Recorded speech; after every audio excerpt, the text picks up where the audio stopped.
Hello po, I'm Cedric and I have everything I need for Calamansi Juice. Calamansi, tubig, at sugar.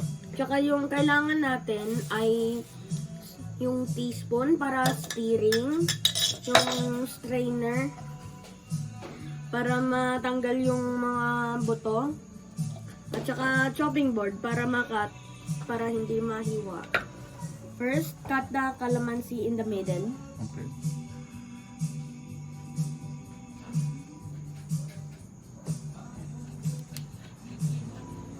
Be careful of cutting because it might cut your fingers off.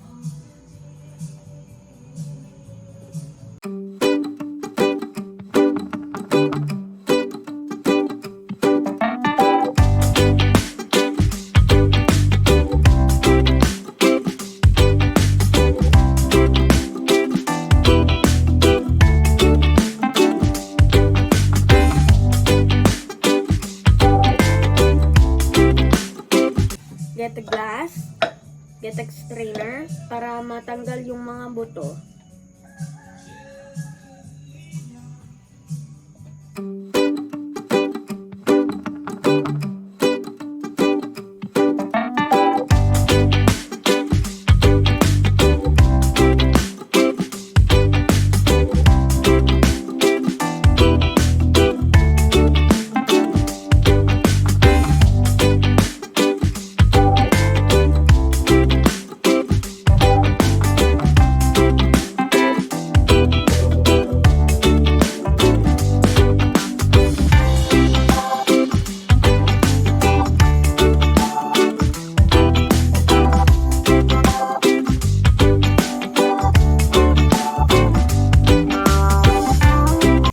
Next, we get the sugar and the teaspoon.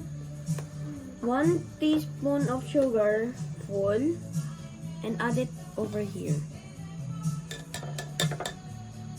Now, get the water and fill it in.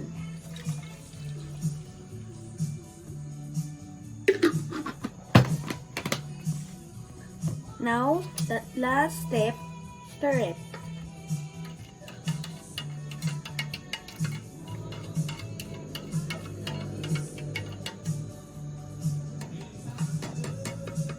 There you go. Finish, serve.